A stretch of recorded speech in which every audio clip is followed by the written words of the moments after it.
성탄절이 되면 생각이 나는 사람들이 있습니다. 2000년 전 첫 번째 성탄절과 관련이 된 사람들입니다. 제일 먼저 생각이 나는 사람은 마리아와 요셉입니다. 이 두 사람은 성탄절이 되면 항상 주인공으로 등장하는 사람들입니다. 교회의 전승에 의하면 당시 마리아는 16살 정도 된 처녀였다, 그렇게 말하고 있습니다. 소녀가 아이를 낳게 되어서 얼마나 놀랐겠습니까? 또 졸지의 요셉은 아버지가 되어서 마리아의 산후조리를 하는 가운데 얼마나 당황했겠습니까? 실제로 요셉은 아내가 해산할 때 방 하나 구하지 못하고 마구간에서 아이를 낳게 했습니다. 두 번째 주인공은 동방박사와 목자들입니다. 이 사람들은 세상에서 가장 뜻깊은 성탄절을 맞이한 사람들입니다. 예수님이 이 땅에 오시기 전 무려 700년 전부터 하나님의 아들이신 메시아가 탄생할 것이라고 하는 예언이 있었고, 사람들은 모두가 그때가 언제일지 몰라서 기다리고 있었습니다. 그런데 모든 사람들이 기다렸지만 베들레헴의 말구유까지 찾아가서 아기 예수께 경배하고 예물을 드린 사람은 동방박사들이었습니다. 얼마나 영광스러운 특권을 얻은 것입니까? 세 번째는 시므온과 안나라고 하는 두 노인입니다. 이 두 사람은 경건하게 그 시대를 살았던 사람들입니다. 그들은 메시아의 탄생을 대망하면서 예수님의 탄생을 반드시 보고야 죽겠다, 이런 소원을 가지고 살았습니다. 그런데 하나님께서는 이들의 소원과 기도를 들어주셨습니다. 그래서 이 두 사람은 마침내 소원대로 메시아를 품에 안아보고 죽었습니다. 얼마나 영광된 사람들입니까? 뜻이 있는 곳에 길이 있다고 하는 말이 있듯이 이 사람들은 뜻이 있는 신앙을 품고 살았더니 하나님께서 그 뜻을 이루어 주셨습니다. 그런데 예수님을 만난 이들에게는 한 가지 공통점이 있었습니다. 그것은 그들이 우연히 예수님을 만난 것이 아니라 계시를 받고 만났다는 것입니다. 동방박사들은 별을 통해서 계시를 받았고, 목자들은 천사들을 통해서 계시를 받았고, 두 노인은 성령을 통하여 계시를 받았습니다. 누가복음 2장에서 말씀합니다.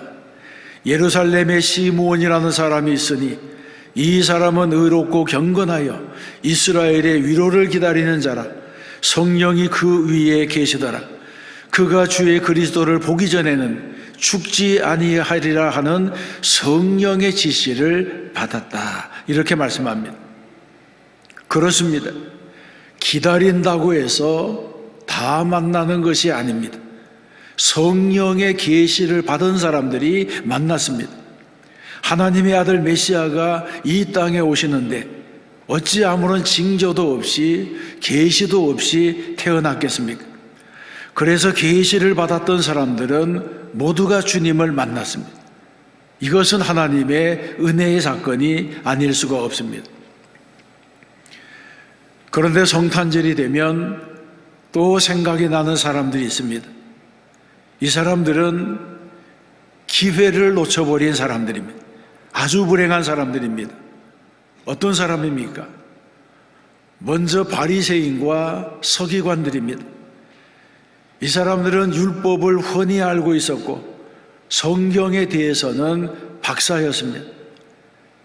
그런데 불행한 것은 이들은 종교인이 되었을지는 모르지만 신앙인은 아니었습니다.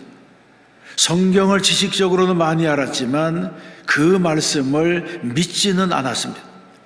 무엇보다도 그들에게는 계시가 없었습니다. 계시는 하나님을 지극히 사랑하는 신앙인에게 임하는 것이지 종교인에게 임하는 것이 아닙니다. 그래서 그들에게는 계시가 임하지 않았기 때문에 메시아가 오신 것을 몰랐습니다. 이것은 불행입니다. 동방박사들과 목자들은 그 멀리에서도 계시를 받았기 때문에 베들레헴에까지 와서 경배를 했는데, 이 사람들은 베들레헴 가까이 살고 있었음에도 불구하고 메시아가 나신 것을 까마득히 몰랐습니다. 얼마나 부끄러운 일입니까? 얼마나 불행한 일입니까? 믿음이 없는 신앙은 이렇습니다. 그래서 종교인들은 마지막 날에 염소의 무리가 되고 부끄러움을 당하게 됩니다. 또 생각이 나는 사람은 여관집 주인입니다. 이 사람은 자기 집에서 예수님이 나셨습니다. 메시아가 탄생했습니다. 그런데 하나님의 아들 메시아가 자기 집에서 태어났는데도 동방박사들과 목자들이 경배하러 왔는데도 몰랐습니다. 얼마나 한심한 사람입니까?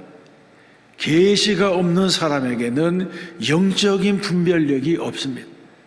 이런 사람은 보물을 손에 쥐고서도 그 가치를 알지 못합니다.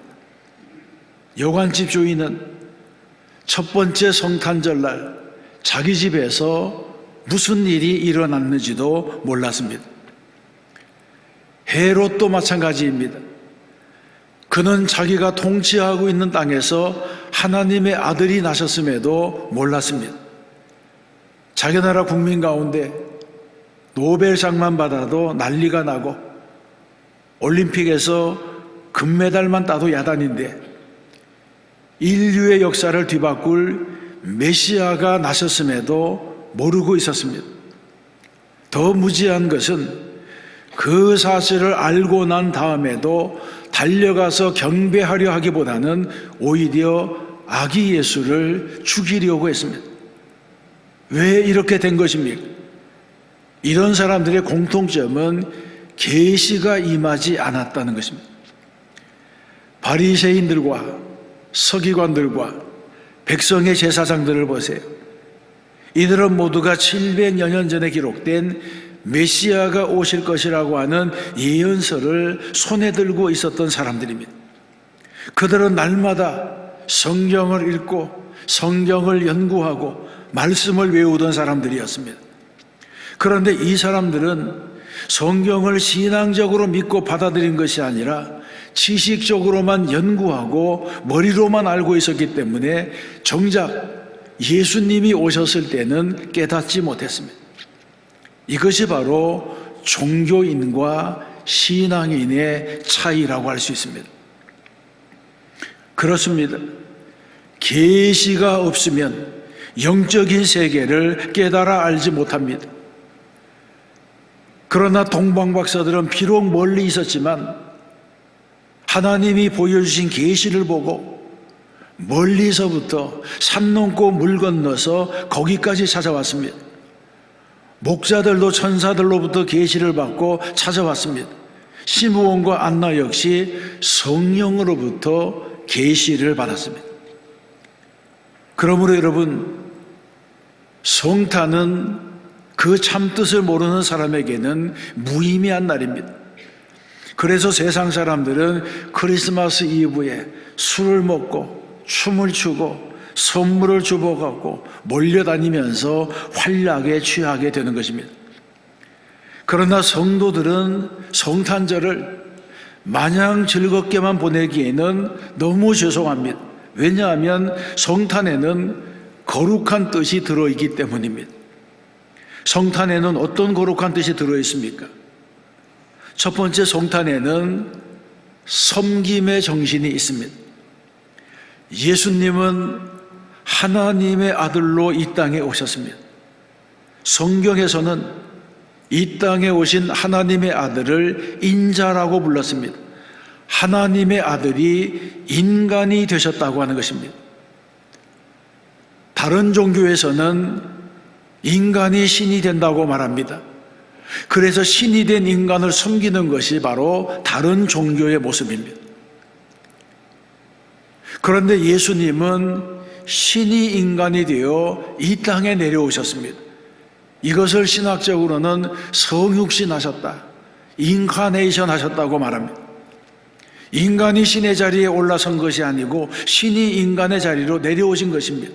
이것이 바로 기독교의 성탄이 가지고 있는 신비한 뜻입니다. 그러므로 하나님의 아들이 인간의 몸을 입으시고 누추한 세상에 오셨다면 사람들은 그 사실에 감사하고 열렬히 그분을 환영하고 영접해야 합니다. 그런데 오히려 인간들은 예수님을 미워하고 예수님을 배척하고 예수님을 욕하고 예수님을 죽여서 땅에 묻었습니다. 하나님이 세상을 이처럼 사랑하사 독생자를 주셨다고 말씀했는데 사람들은 그 하나님의 아들을 죽인 것입니다. 얼마나 엄청난 죄를 저지른 것입니까? 그런데도 주님은 개의치 아니하셨습니다. 왜냐하면 주님은 처음부터 섬김을 받으러 오신 것이 아니라 섬기려고 오셨기 때문입니다. 그래서 본문에서는 인자가 온 것은 섬김을 받으려 함이 아니라 도리어 섬기려 하고 자기 목숨을 많은 사람의 대속물로 주려 함이라고 하셨습니다. 주님은 실제로 일생 동안 섬기는 삶을 사셨습니다. 그래서 영광의 주라기보다는 섬기는 종으로 사셨습니다. 그래서 제자들에게 너희 중에 큰 자는 너희를 섬기는 자가 되어야 하리라 이렇게 말씀합니다. 이처럼 예수님은 몸소 섬김의 본을 보이면서 내가 너희에게 행한 것 같이 너희도 행하게 하려 하여 본을 보였노라고 했습니다. 그러므로 성탄에는 섬김의 정신이 깃들어 있는 것입니다. 또 성탄에는 대속의 정신이 있습니다. 대속이 무엇입니까?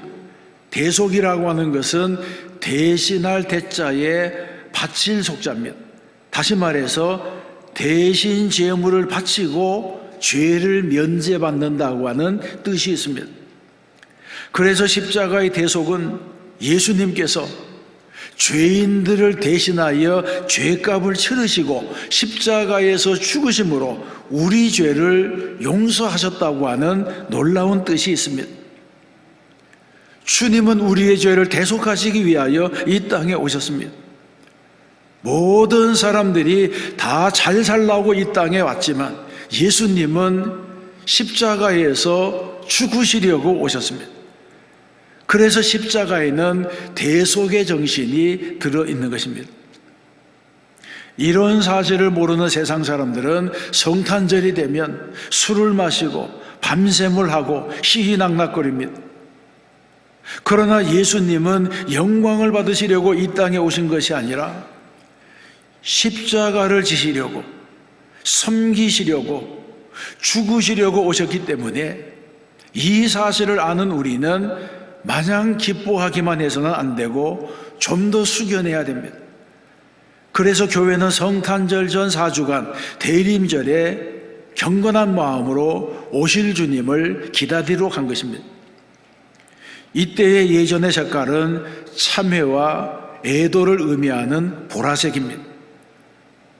전통적으로 교회는 보라색을 2번 사용합니다. 한 번은 대림절에 사용하고 다른 한 번은 부활절 전 4주간 사순절에 사용을 합니다. 고난을 당하시고 죽임을 당하시고 땅에 묻히시는 주님의 순환을 생각하며 보라색을 사용하는 것입니다.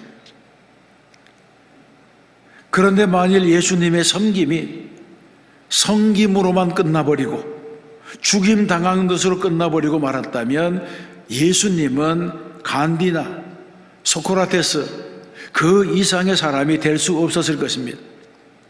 만일 그렇게 되었다면 예수님은 위대한 성인 가운데 한 분, 이 세상을 밝힌 인도주의자가 될 수 있었을지 모르지만 구세주나 대속의 주는 되지 못했을 것입니다. 그러므로 성탄의 진정한 뜻은 주님께서 인간을 구원하시려고 제물이 되기 위하여 오셨다는 것입니다. 하나님의 아들이 이 땅에 오신 것만으로 해도 황송한데 거기에 더해서 인간을 섬기는 종이 되시고 마침내 인간을 구원하시려고 스스로 제물이 되셨습니다. 이것이 바로 성탄입니다. 다른 종교에서는 인신공양으로 사람을 죽여서 제물로 바치고 심지어는 아들도 바치고 딸도 바쳤습니다. 그런데 성탄은 하나님께서 인간을 위하여 당신의 아들을 제물로 주셨습니다. 그래서 성탄에는 거룩한 대속의 정신이 깃들어 있는 것입니다. 또 성탄에는 희생의 정신이 있습니다. 성탄절은 희생의 정신으로 가득 차 있습니다. 하나님의 아들이 인간의 육신을 입고 이 땅에 오신 것, 그 자체가 바로 희생입니다. 그런데 그가 태어나신 자리가 마국간입니다. 더 이상 내려갈 수 없을 만큼 낮고 선하게 오셨습니다. 게다가 태어나자마자 죽이려고 하는 자들의 손을 피하여 도피하는 삶을 사셨습니다. 이것은 굉장한 희생이고 낮아지심입니다. 성육신은 하나님의 아들이 자기를 낮추시고 죽기까지 복종하셨으니 그 십자가의 죽으심이라고 하신 희생입니다.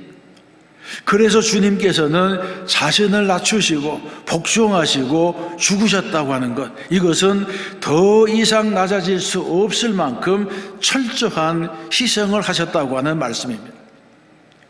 이처럼 성탄절에는 섬김의 정신, 대속의 정신, 더 나아가 희생의 정신이 있습니다. 예수님의 성탄은 우리를 위하여 모든 것을 내어주신 희생입니다. 이런 정신으로 성육신하신 예수님께서 제자들에게 말씀했습니다. 너희 중에 누구든지 크고자 하는 자는 너희를 섬기는 자가 되고, 너희 중에 누구든지 으뜸이 되고자 하는 자는 모든 사람의 종이 되어야 하리라. 아멘.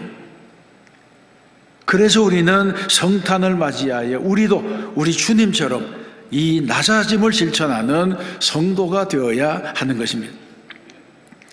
예수님께서 이 땅에 오셨을 때에 바리새인들과 서기관들, 율법학자와 제사장들은 왜 예수님을 영접하지 못했을까요? 그것은 그들이 신앙인이 아니라 종교인이었기 때문입니다. 종교를 직업으로 삼아서 형식적인 예배, 습관적인 경건, 지식을 더하려고 경전을 읽는 사람들이었기 때문입니다. 그래서 그들은 성전을 드나들면서 성전 문지방만 달게 했을 뿐이지 하나님을 기쁘시게 할 만한 어떤 믿음도 보여주지 못했습니다. 그리고 그들에게는 다른 사람들보다 크고자 하는 교만한 마음이 있었기 때문에 교만한 마음에는 계시가 임하지 않습니다. 오늘날에도 마찬가지입니다. 아는 것은 지식이지 믿음이 아닙니다. 예수님은 우리에게 무엇을 알라, 무엇을 이해하라 이렇게 가르치지 않았습니다. 예수님께서는 어두운 세상의 빛으로 오셔서 나는 세상의 빛이라 하시면서 자신의 몸을 제물로 태워서 세상을 밝히셨습니다. 그리고 제자들에게도 너희는 세상의 빛이라 이렇게 말씀하시면서 모든 사람에게 비치는 빛으로 살라고 하셨습니다. 그래서 친히 우리에게 본을 보여주셨다는 것입니다. 이런 가르침을 받은 야고보 사도는 다른 제자들에게 말했습니다. 너희는 말씀을 행하는 자가 되고 듣기만 하여 자신을 속이는 자가 되지 말라. 아멘. 그러므로 우리는 성탄에게 우리 모두는 예수님처럼 남을 섬기고 나를 낮추고 희생하는 삶을 실천해야 합니다.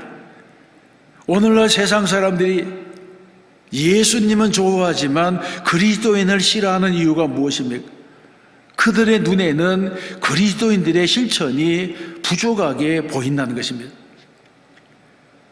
본래 한국 기독교는 나라와 민족을 섬기는 애국 애족의 전통 때문에 부흥하고 성장하고 또 국민들의 사랑을 받았습니다.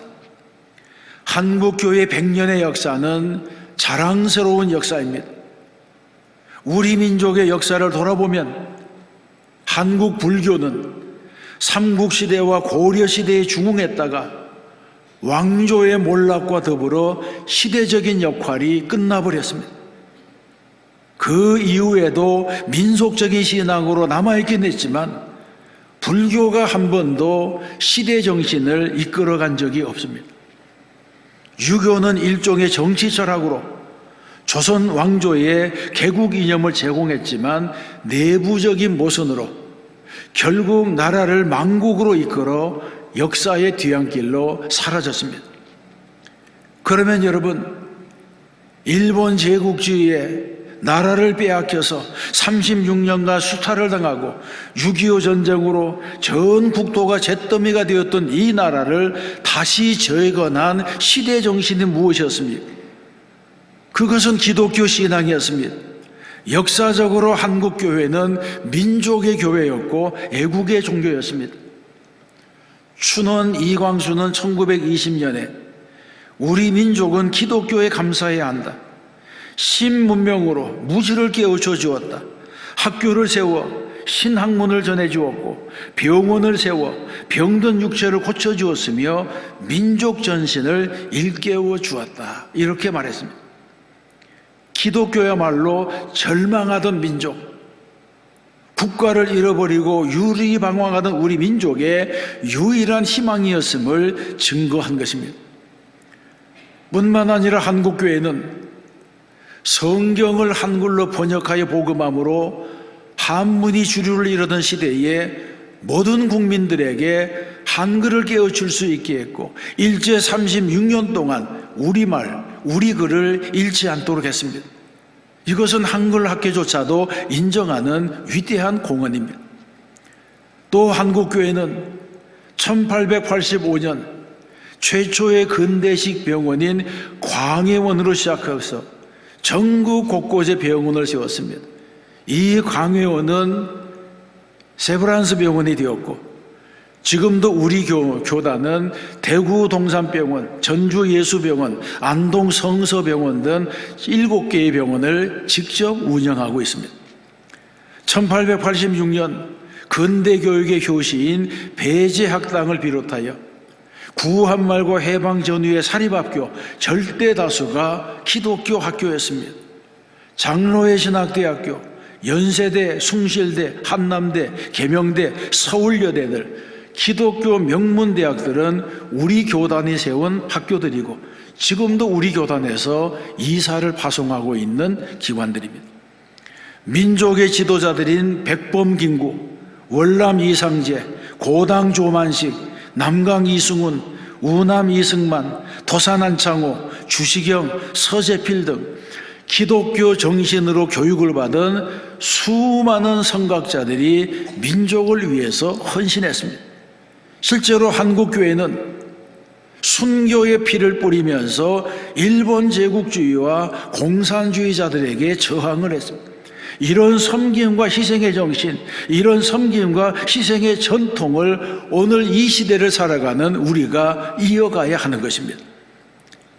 사랑하는 성도 여러분, 이런 섬김과 희생의 전통을 가진 한국교회를 우리는 어떻게 발전시켜야 하겠습니까? 한국교회는 믿음의 선조들이 시대를 앞서서 행했던 섬김과 희생과 봉사의 정신을 이어가기 위해서 최선을 다해야 합니다. 우리는 인류를 구원하시기 위하여 하늘 보좌를 버리시고 낮고 천한 이 땅에 오셔서 섬김과 대속과 희생의 본을 보여주신 주님의 뒤를 따르는 제자가 되어야 하는 것입니다. 주님께서 말씀했습니다. 내가 너희에게 행한 것 같이 너희도 행하게 하려 하여 본을 보였노라. 너희는 말씀을 행하는 자가 되고 듣기만 하여 자신을 속이는 자가 되지 말라. 아멘. 우리는 2023년의 성탄절을 섬김의 정신으로, 대속의 정신으로, 희생의 정신으로 내가 받은 은혜와 축복을 나누어야 합니다. 오늘의 한국교회는 수많은 믿음의 선배들의 눈물과 헌신과 땀과 기도, 피로 세워진 것입니다. 그 희생과 헌신을 오늘을 사는 우리가 이어가야 하는 것입니다. 그래야지 한국교회는 세대를 이어 복이 흐르는 교회가 되고 가정이 될 수 있습니다. 만일 우리가 부모 세대에 엎혀서 무임승차를 하고 부모 세대가 뿌린 씨앗을 거두어 먹기만 한다면 한국교회의 미래는 어두워질 것입니다. 하늘 보좌를 버리시고 인간의 몸을 입으시고 이 땅에 오신 우리 주님의 성탄을 기억하면서 나도 작은 예수가 되어 아름다운 헌신으로 하나님을 기쁘시게 하는 성도가 되어야 할 줄로 믿습니다. 또 한 주간 믿음으로 살고 말씀 따라 자라 승리하는 성도가 되시기를 주님의 이름으로 축원합니다.